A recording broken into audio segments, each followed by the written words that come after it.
জয়গুরু।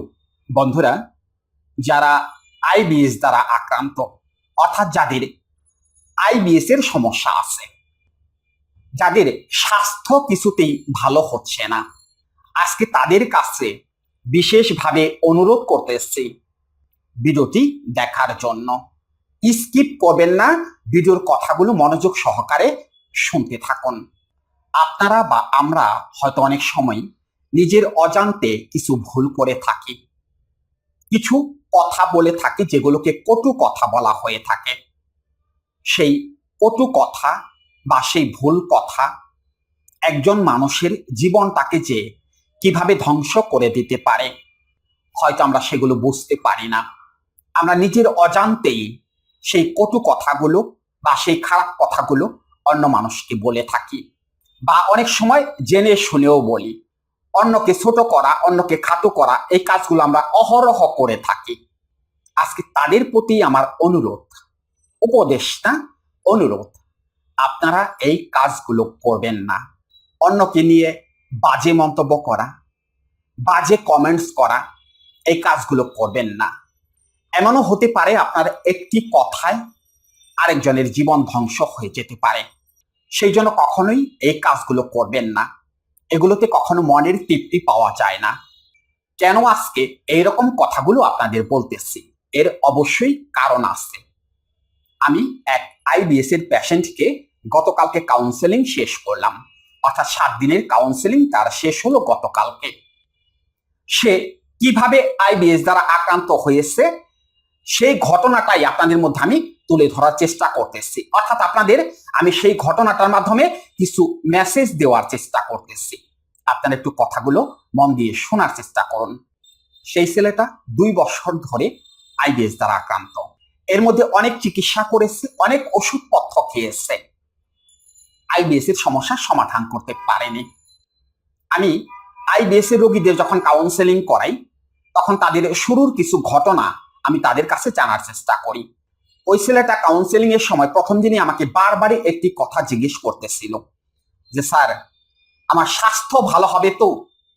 আমার স্বাস্থ্য আগের মতো হবে তো? এইরকম প্রশ্নটা সে আধা ঘন্টা কাউন্সেলিং এর সময় কমপক্ষে 10 বার আমাকে করেছে।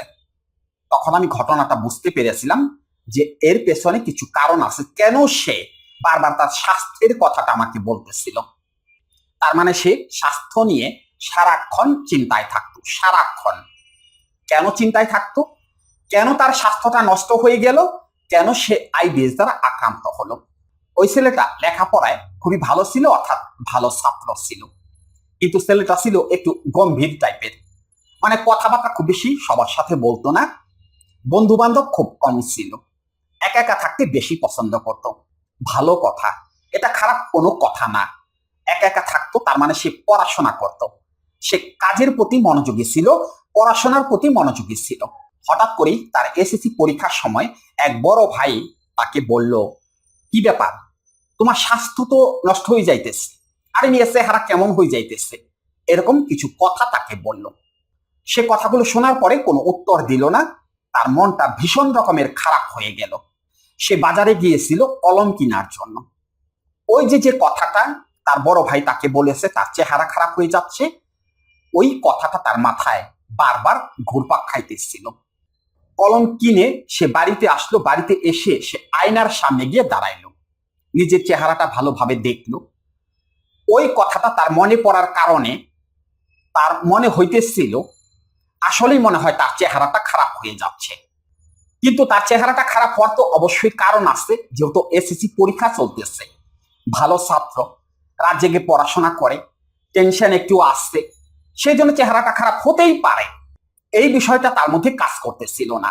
তার মধ্যে কাজ করতেছিল চেহারা কেন খারাপ হয়ে যাচ্ছে, এই যে চিন্তাটা তার মাথায় ঢুকে গেল। তারপরের দিনও একই অবস্থা।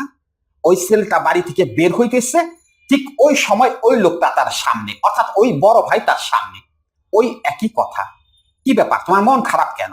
দূর মিয়া, তোমার চেহারা আস্তে আস্তে খারাপ হয়ে যাইতেছে। মানে এইরকম খোঁচা দিয়ে তাকে কিছু কথা বলতেছিল। আবারও সেই ছেলেটার একই অবস্থা। সে কোথাও যাইতেছিল, ওই যাওয়ার পথেই তার এই কথাগুলো বারবার মনে আসতেছিল। আসলেই মনে হয় চেহারাটা খারাপ হয়ে যাচ্ছে, স্বাস্থ্য মনে হয় নষ্ট হয়ে যাচ্ছে। তারপরে সে কি করলো, ওজন মাপা শুরু করে দিল। পাশে একটা ফার্মেসি আছে, সেখানে ওজন মাপার মেশিন আছে, সেই মেশিনে গিয়ে প্রতিদিনই সে ওজন মাপা শুরু করলো। পড়ালেখার চিন্তাটা কিন্তু আস্তে আস্তে মাথা থেকে দূর হয়ে যাচ্ছে, মাথার মধ্যে ঢুকে যাচ্ছে স্বাস্থ্য নিয়ে চিন্তা, অর্থাৎ দেহ নিয়ে চিন্তা। প্রতিদিন সে ওজন মাপে, আর যার সাথেই দেখা হয় তাকে সে জিজ্ঞেস করে, ভাই দেখেন তো আমার স্বাস্থ্যটা কি আগের মতো আছে না নষ্ট হয়ে গেছে। এই যে শুরু হয়ে গেল তার সমস্যা। পাড়া প্রতিবেশী, বন্ধু বান্ধব তাকে যথেষ্ট সবাই ভালোবাসতো, আদর করত। এখন তাকে পাগল ছাগল বলে। ওই যে স্বাস্থ্য নিয়ে তাদের কাছে জিজ্ঞেস করে, চেহারা নিয়ে তাদের কাছে জিজ্ঞেস করে, তার এখন বলে যে এই ছেলে পড়াশোনা করতে করতে পাগল হয়ে গেছে। এখন তার নাম ধরে কেউ ডাকে না, তাকে পাগলা বলে সম্বোধন করে। ছেলেটা মহা বিপর্যয়ে পড়ে গেল। বিষণ্ণতা, দুশ্চিন্তা, আর ওই একের পর এক মাথার মধ্যে নেতিবাচক চিন্তা, এগুলোর জন্য সে এখন সারা রাত ঘুমাইতে পারে না, পড়াশোনায় কোনো মনোযোগ নেই। আর একটাই চিন্তা মনে হয়, দেহে কোনো কিছু একটা হয়ে যাচ্ছে বা হয়ে গেছে, মনে হয় বড় ধরনের একটা সমস্যায় আমি পড়ে গেছি। তারপর থেকে সে খাবার খাইতে পারে না, খাবারের রুচি কমে যাচ্ছে, আস্তে আস্তে তার পেটের বিভিন্ন রকমের সমস্যা তৈরি হয়ে যাচ্ছে। তাকে বিভিন্ন জায়গায় নিয়ে যাওয়া হলো, ডাক্তার, কবিরাজ, অনেক কিছু দেখানো হলো, কিন্তু কিছুতেই সমাধান হচ্ছে না। অর্থাৎ খাবার খেলেই তার হজম হয় না। আর এমন একটা সমস্যা হয়ে গেছে, খাবার খাওয়ার আগেই সে ভয় পায়। সে অনেক দিন হইল ডিম, দুধ এগুলো খেতেই পারে না, এগুলো দেখলেই তার ভয় লাগে। কোন রকমে লবণ মরিচ দিয়ে সে খাবার শেষ করে। চেহারাটা আস্তে আস্তে সত্যি সত্যি শেষ হয়ে গেছে, কঙ্কালসার অবস্থা হয়ে গেছে। তার আগের ছবি, অর্থাৎ এই আইবিএস হওয়ার আগের ছবি সে আমাকে পাঠিয়েছে হোয়াটসঅ্যাপে, আমি সেটা দেখেছি। আর বর্তমান ছবি দেখে তো আমি হতবাক।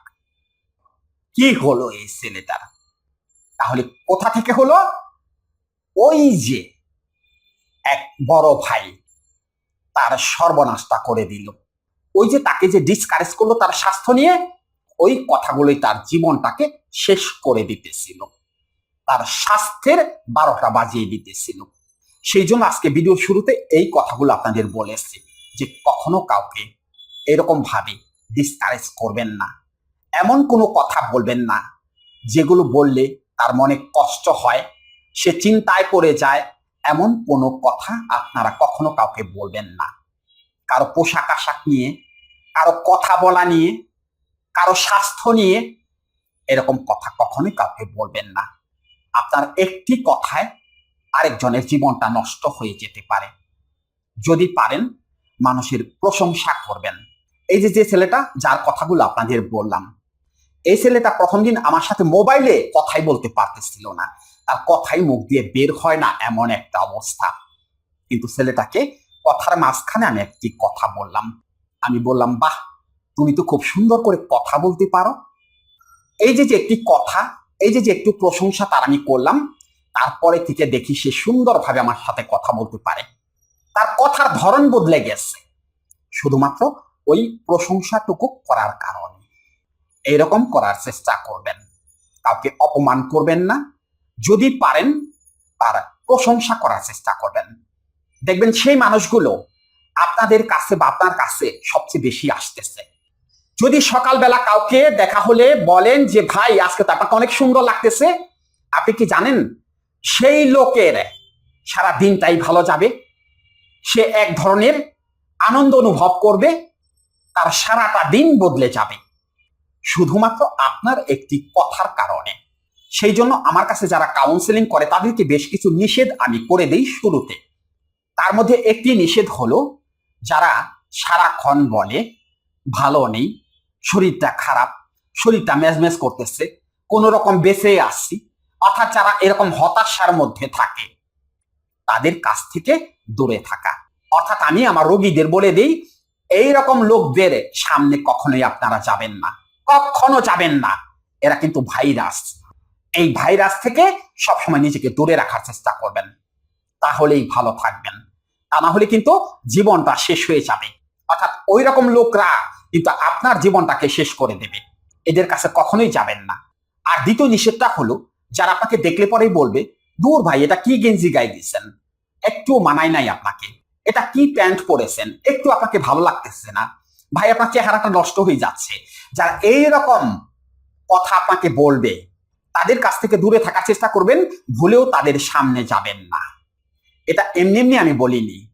কথা মানুষের মনের পরিবর্তন করে, মনের গতিপথ পরিবর্তন করে। সেই জন্য যারা ভালো কথা বলে, যারা সুন্দর কথা বলে, তাদের সঙ্গে থাকতে হবে, তাদের কাছে যেতে হবে। তাহলেই ভালো থাকবেন, তাহলেই সুস্থ থাকবেন।